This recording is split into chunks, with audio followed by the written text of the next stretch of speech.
Hi, everyone, and welcome to our October 2023 book club chat. I am your host, Alessandra Torre with BingeBooks, and today I am joined by our special guest, PD Workman, who we will call Pam today. And we are going to be talking all about writing cozy mysteries and her book, Murder Meringue Pie, which is book number 21 in the Bald Eagles Fall, or actually, I guess the series name. Auntie Clem's Bakery. Auntie Clem's Bakery. So welcome, Pam. It's fantastic to have you here. Do you want to just introduce yourself really quickly to our audience? Yeah, you bet. So, like she said, I'm PD Workman, and I write mystery, suspense, thriller, and young adult. The Auntie Clem's Bakery series has 21 books out in it right now, but more are on the way. And I have a few other series that I write in as well. Just published this weekend my 104th book. So if you like to binge read, then, I've got a few to start with. You have a lot to start with. And I'm ashamed to say this was the first book that I've read of yours. And so anyone listening, if you are curious, you can just jump in at book 21, which is what I did in this series. And it did not take me long at all to fall in love with the characters and understand the world that you've built there. But let's talk a little bit about this series for someone who hasn't jumped in. So can you talk a little bit about Auntie Clem's Bakery and that world and kind of the setting that this book was built in? Sure, you bet. So the main protagonist is Erin Price, and she inherited this storefront from her Aunt Clementine, which is why it's Auntie Clem's Bakery. And she was, they were not in touch with each other. She was estranged, and it was actually a private investigator that tracked her down and let her know that she had inherited this bakery. So she comes back to Bald Eagle Falls in Tennessee and meets up with this town of lots of very interesting people and started her dream, which was to have a gluten-free and special diets bakery. And unfortunately, somebody dies there and things just start happening. I love that. There's always a dead body. So that's one of the key ingredients for cozy mysteries. But also key ingredients for cozy mysteries are oftentimes food, which obviously being set around a bakery, and animals. And this book, this series certainly dives into both of those. So let's talk about cozy mysteries for a moment. You mentioned in your introduction that you write young adult and everything. Is everything in the cozy mystery or giant bubble, or you write in actually? No, they're fairly different genres. So the ones that I have active right now, I've got Auntie Clem's Bakery, which is a culinary cozy mystery series. The spin-off series is Reg Rollins' Psychic Investigator, and that's a paranormal mystery and adventure series.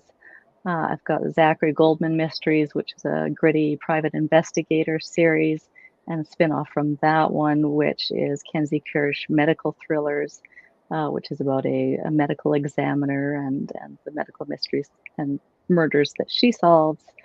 And I've got the Parks Pat series, which is a police procedural homicide cop set here in Calgary, about investigating murders in local parks. So those have lots of local flavor.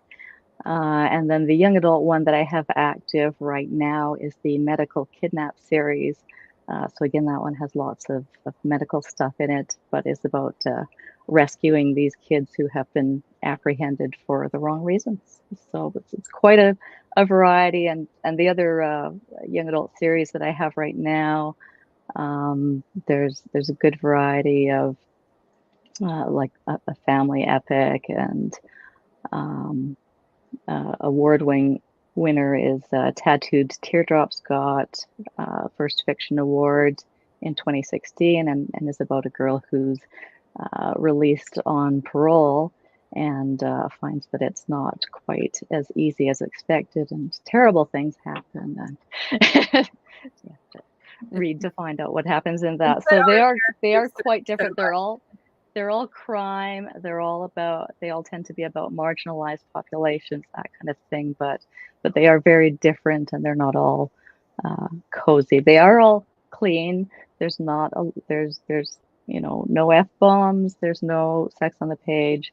Not too much blood and gore. So they are still safe for cozy readers, but they're not all cozy-esque books.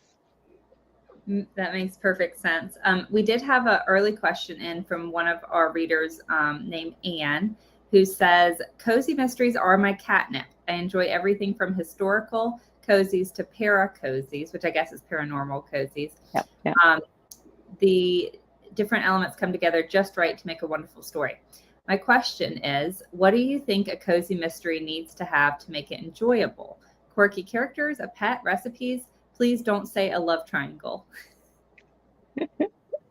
Yeah, I think for me, the big thing is characters, the deep characterization, and somebody that people can really relate to, and then the community around them. Generally, you'll find when you're reading cozy mysteries that this is not a person who operates in isolation. They have lots of family or friends or community members or knitting club or whatever that gather around them, that support them emotionally, that maybe help them track down clues and that sort of thing. I think that is really one of the things that really holds readers is they want this comforting place where they can go and step into a new world to solve this mystery, but they know that it's not going to get too scary. Yeah, they're in good hands in that place. One thing, talking about the main character of this specific series in this book, Erin, I liked that. And granted, she might be this way now that she's 21 books in because she's had so many things happen to her. I'm assuming she's had 21 dead bodies that she's dealt with in some way. At least. Yeah. But I liked that she was very, from the beginning, she wasn't a dumb heroine, she's locking her doors, she's arming her alarm, she is properly concerned when a strange, secret admirer pops up. So I love that, but I was curious, was she always like that from the beginning, or has she gotten progressively more, I guess, aware as the series has unfolded? Yeah, she's had to become more aware because she has had people after her. She has had intruders in her house and that sort of thing. So, and she's gone through some PTSD, trying to deal with some of the bad things that she's had to see and deal with. But she comes from a background where she was in foster care growing up, and so she doesn't trust real easily off the top. But she has definitely had to become more aware and is not your too stupid to live heroine that just rushes blithely into situations where there's armed gunmen and that kind of thing. She's pretty careful. From YouTube, one of our viewers, Andrea, who is currently reading MITRO. Is that a book? Is that Mito? One of your series? Mitro. Oh, okay. So it's Mito. Okay.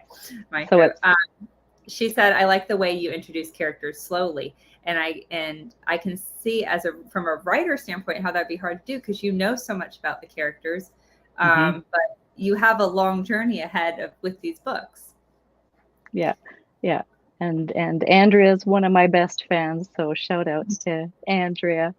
And I just finished writing book number 7 in that series, so I'm just editing that one right now. But yeah, generally characters come with quite a backstory, and even with Erin, with 21 books in, and similarly with Zachary Goldman and some of the other ones, I still haven't revealed everything. They still have secrets. They still have things that have happened in the past that they haven't talked about, that kind of thing. There's a big reveal in the book before this, A Waffle, a Death, where readers and the people that Erin knows find out something about her that they didn't know before. So there's still secret stuff there, but that's one of the great things that I found when I started writing more in series, is that you can trickle this stuff out and develop it over time. And it's nice to be able to do that instead of trying to info dump everything in the first couple chapters. Yeah. Absolutely. And do you, oh, I had a good question. What was it? Well, it'll come back to me. It was on the tip of my tongue and then and then I lost it. But yeah, she said, once I started Pat's Park, I haven't stopped reading your books. Oh, I know what I was going to ask. Do you know all of their secrets right No, now? Like, not all or of them. you discover some of their secrets as you go? Yeah, there's still stuff that I don't know, and sometimes then there'll just be a phrase or a throwaway comment in one of the books, and I'll think, oh, that would be really good to develop sometime later, and so I throw it into my series wiki with a little open loop hashtag and know that I'll come back to that later. And sometimes it's not until 5 or 6 books later that, oh, you remember this happened in this book, and now you get to find out why she said that kind of thing. So yeah. Is that how you keep track? Because you have 9 series going on at one time. Did you say that was a program that you used, or do you have a series Bible for each one, or how do you? Yeah. Each series I have a wiki for, so it has Okay. So it keeps track. So I keep track of the characters and things that have happened, and references that I need to remember, so I don't change Erin's house color again or things like that. All of those things that you come back to a series to write the next few books and go, oh, is that right? I can't remember what happened in this book, or does so and so already know this, or do they not know that? And I have to go back and look at the book again or look at the series again. So anything I have to look up, then I immediately copy over to the series wiki as well, so that the next time it's there and I can just quickly search it up instead of having to reread something to find it again. So Bald Eagles Falls, is that based on a real place, or did you make it up completely from scratch? So Bald Eagle Falls itself is made up. I did base it on a number of the small towns in that area and developed a name that was similar to the other town names in that area, but itself, Bald Eagle Falls, is fictional. And are you from a small town, or have you lived in a small town in order to write this, or are you a city girl? I have lived in a small town, but we moved to the city when I was 7, so I've been a city girl since then. But we do have, we've got relatives in small towns and that kind of thing, and then other than that, just research on the area and all different kinds of things in that area. Yeah. And what about writing a bakery? Like, are you a baker? Was there a learning curve at all when going into that world? It wasn't too bad. I'm not a baker as such, but I do have a special diet, and so I am gluten-free, grain-free, vegan, multiple allergies, that kind of thing myself. So everything I make is basically my own recipes and made from scratch and that kind of thing. So I didn't have to research the whole celiac gluten-free thing. I already knew all of that, all of the ingredients and the different methods and stuff that she uses in the various books. I didn't have to research. So as far as opening a bakery, I don't think I'd be up to that, but the cooking stuff itself, I was okay with writing without having to do too much research into that. So I can save my research for poisons and weapons and motives and all that kind of thing. All the fun stuff. Mm-hmm. Yeah.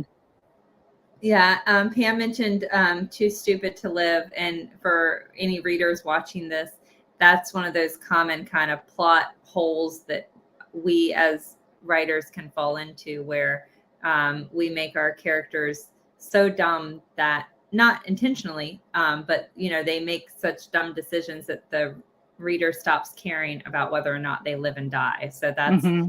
when they open the basement door and there's a strange sound coming from it. And they're like, oh, let me go down and see what Let's it go is. see what's Yeah. there. Yeah. I No, don't need Aaron my calls the phone police. or anything else, right? Yeah. I mean, so I did that from early on in my writing, and an editor told me about that, and I said, "Oh, okay, I love that. I'm going to save that."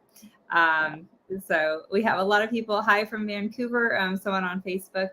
So a lot of different readers joining from around. So let's specifically talk about Murder Meringue Pie. So the plot, if you were going to do an elevator pitch of the plot of Murder Meringue Pie for someone who hasn't read it, what would you say? Oh, well, yeah. I guess, what is Murder Aaron Meringue Pie about? Erin finds out that somebody that she just catered an order of lemon meringue pies to just died of poisoning.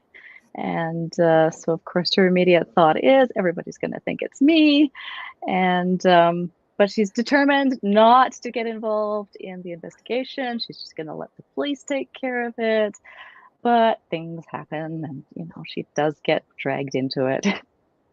Yes, and I found that interesting because I was coming in again to this series in book 21, because my thought is normally with amateur sleuths that they're always like, oh, like, let me get involved in this. I know it has nothing to do with it, but I need to get murder club. Yeah. Right. But she was funny. She was the opposite. She was like, yeah, like, I'm going to mind my own business. I'm not going to stay. I'm not going to get involved. But of course she did. Yeah. So I found that really, really refreshing. And so the victim in this crime is Clive William Fontainebleau. Fontainebleau. Blow the third. And so was he a character that has appeared in other books, or is this the first book that he was in very briefly before he died? Yeah, he's only been in this one. He hasn't shown up in it before. And they needed somebody really bad. Yeah, he's a big evil mine, mineral mines. So, and I'm not familiar with these, so this was kind of my first introduction.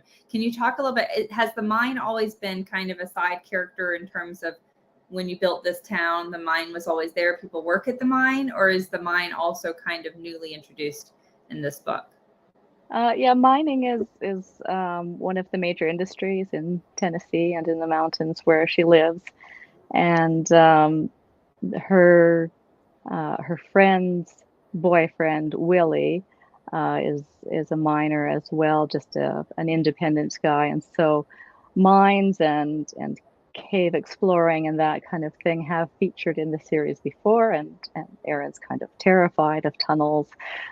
For good reason. You'll have to find out what that is. But so mines and that kind of thing have appeared before, but it's the first time that sort of the big mining industry has appeared in this one. Yeah, I thought that was interesting, and I could see how you could build. It just makes, I guess, the different layers makes the town more interesting as you go. So without giving away too much, I will say, well, this doesn't give away anything, but the murderer, the bad person, that wasn't the right term, but you did a great job of keeping the reader kind of guessing all the way to the end. So do you have any tips, or do you have a process that you go through do you know who the killer is from the beginning? Do you figure that out as you go? Are you an outliner? Can you kind of walk us through the process? So I do outline, but the third act is usually, and then she solves the mystery. Right. So figure this out when you get there. Yeah, I'll figure that part out. So generally, I don't know exactly who it was and how it was done until the end, when I pull everything together and figure that out. And so it's exploring suspects and figuring out who could have done it and how and that sort of thing. And then sometimes I'm surprised at the end. Sometimes I know who it was or how it was done, but usually it's exploring and figuring it out myself at the end. And I figure that if if I don't know who it is until those last few scenes, then the reader won't either. Yeah, absolutely. And from Facebook, someone says, I've not read the book yet. Is it essential to go back to the start of the series? Do they read as standalones as well? Yeah, so you can definitely read them as standalones. I have written each one with that in mind, that if it's the first time you're coming into the series, that you can read them. And I do my best not to spoil anything that happened earlier in the series, but some of them inevitably will spoil something that happened earlier in the series. So if you read from the start, you won't get those spoilers. But as a reader myself, I tend to just pick books up randomly in the middle of series, and it doesn't really bother me to read book 10 and then go back to book 1, even if I know something that's going to happen later in the series. So don't be afraid to do that. If you're a series hopper, yeah, go right ahead and just jump right in wherever. And I'll just chime in to say that I did read this book I had not read any other books in the series, and I jumped in, and there were names for me to keep track of. In the beginning, I was sort of figuring my way out. But I think, Pam, you do a really good job of giving enough information where I'm like, oh, okay, this is someone's sister-in-law, or, this is someone's assistant, and I figured it out as I got deeper in. And I liked I've had a reader or two say, well, you don't have to reintroduce them every time. I say, well, yeah, I kind of do. They're each supposed to be read as a standalone. Yeah, exactly.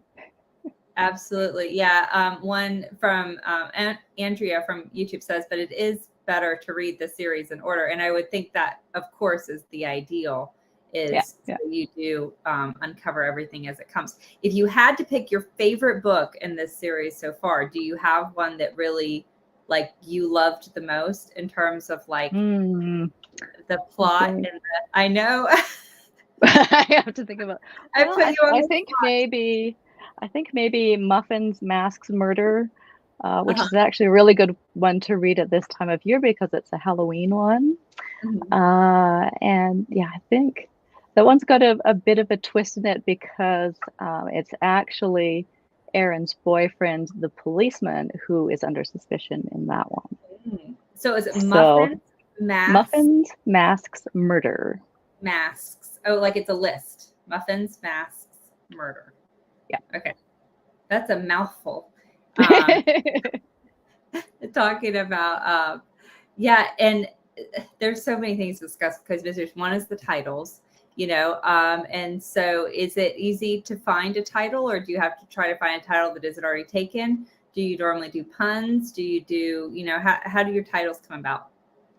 Yeah, I'm not too entrenched in a specific title type in this one, other than that it has to mention some kind of baking.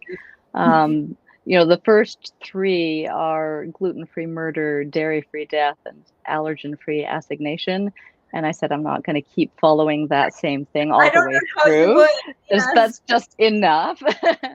And so, but yeah, generally I pick out the name before I start writing the book.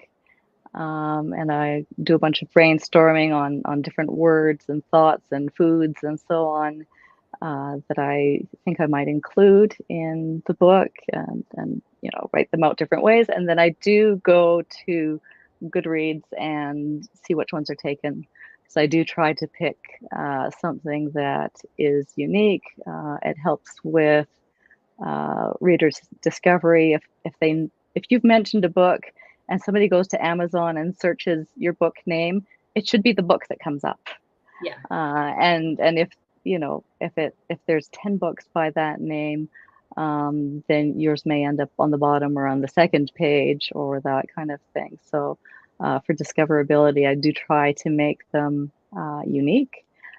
But that doesn't stop somebody from coming in and naming their book the same thing after you've published it, which I've had happen before as well. So you do your best and you find out what works best for discovery.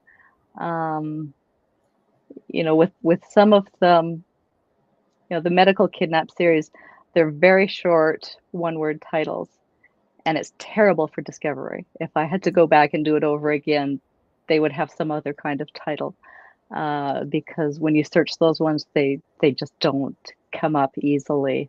You have to put them together with my name to find them because they just get buried. Because they bring up any title. They don't even come up.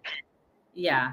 Yeah, like if that word appears in the description somewhere in a popular book, it'll bring that up instead. So, that one's terrible for discovery. Other ones like the Zachary Goldman series, the first one in there is She Wore Mourning, and they all tend to follow that same pattern where they've got some kind of pronoun and then a descriptor about what they did or what they were, that kind of thing. She was dying anyway, and he was walking alone. They came for him. They thought he was safe. Things like that. So they're quite unique, and people tend to recognize as soon as they hear the title, think, "Oh, is that one of the books from this series?" Just because it follows that specific pattern. So, yeah, I've discovered some interesting things as I've been titling in the different series. Absolutely. So I have two questions. One is, how many potential victims how many potential bad guys or girls, villains, do you normally introduce? Do you have like a set number where you're like, oh, I need at least 3 or 4, or does it vary from book to book? It would vary. I don't have a specific number in mind, but yeah, I would like it to be 3 or 4 or more that somehow, even if it's just a throwaway about, well, what about this? Could it have been Willie? Could it have been this person? I want to have enough people to consider and enough red herrings for readers to chase after. And Jennifer said, when do you suggest showing the murder in the book in terms of when the body shows up? Do you normally do it right at the beginning? I try to do it fairly close to the beginning. They're saying if you're writing the first few books in your cozy series, it needs to be right near, right in those first couple of chapters. I don't mind it being, chapter 6 or something like that, especially since they're short chapters. It's interesting because I've run across some of the old Agatha Christie's and that kind of thing where it's halfway, 3/4 of the way through the book before you hit the murder. Like, oh boy, I didn't even realize that because everybody's beating this drum that it has to be as early in the book as possible to keep your reader. And oh, it's interesting. But I try to have it in the first few chapters, but I'm not intent on it having to be in chapter 1 or before chapter 3 or anything like that. I would think it'd be nice if it's before the look inside ends or, whatever the retailer sample. But I can see, especially in the first couple of books, you're building this whole world, and someone's typically like thrust into a new situation. So it's hard to do all of that and have and immediately trip over a body. Yeah. Right. And immediately trip over a body. I mean, they're still figuring out who they are and where they're at, Yeah. So I can see it being harder, especially in the beginning. So we only have a few minutes left. If you have any questions for Pam that you'd like her to answer before we leave, now is your chance. But before we sign off, and just a note, a reader says, I love Officer Handsome. So is Officer Handsome the Aaron's boyfriend? Yeah, that's Terry Piper. Aaron's boyfriend.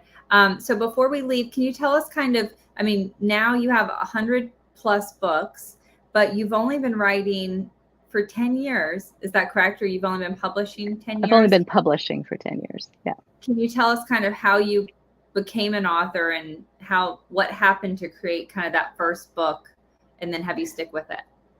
So I have been writing forever. My mom has little construction paper books with scribbles in them that were my first books. Before I could even write, I was trying to write books.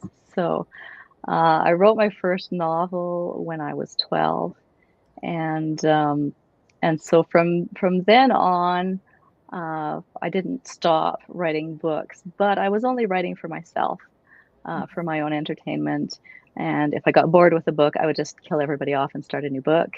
And I have lots of unfinished ones on my hard drive where, I got into it and then I got bored with it, or it got too complicated, or whatever, and I just abandoned them.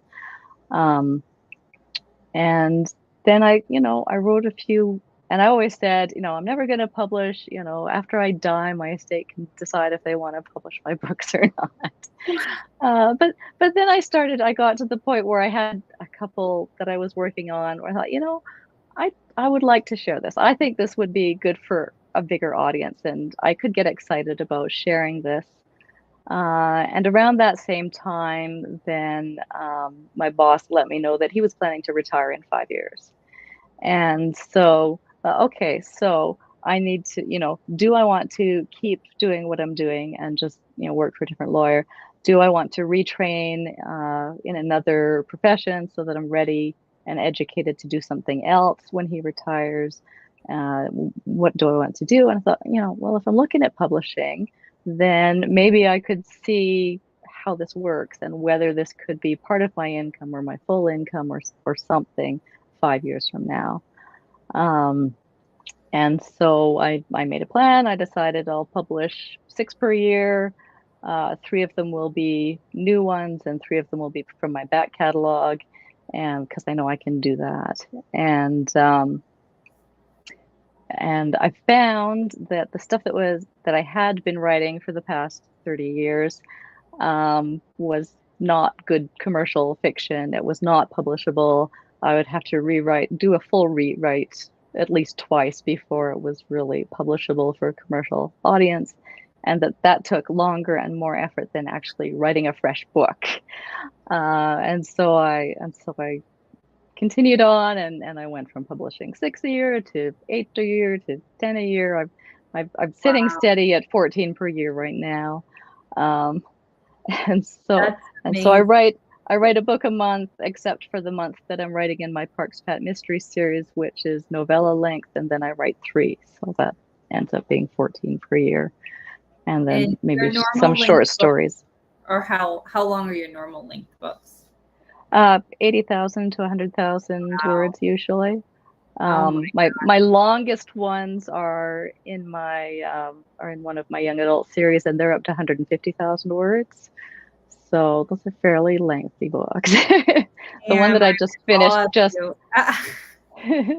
the one that I just finished did just over 100,000 words. So yeah, so that's where I went, and I just kind of settled into a rhythm and a speed that worked well for me.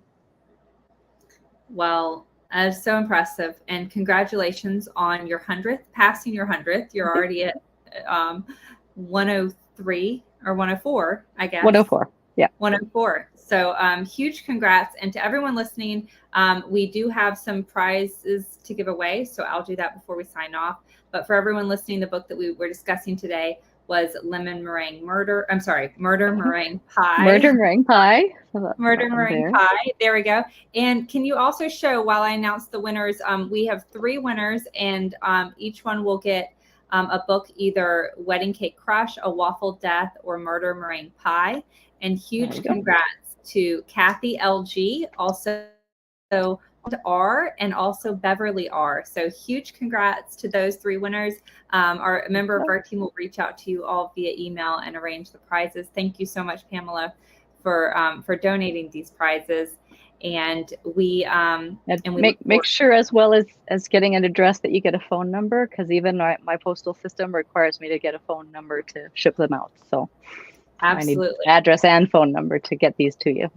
We'll get that, and we'll get these to you. So thank you to everyone joining us. We hope, and thank you to Andrea. She said I've recommended you just so many people. Thanks, Andrea. Andrea, yes, and thank you all. We'll be back in another month with another BingeBooks Book Club chat. Thank you, Pamela, and thank you to everyone for joining us today. Yeah.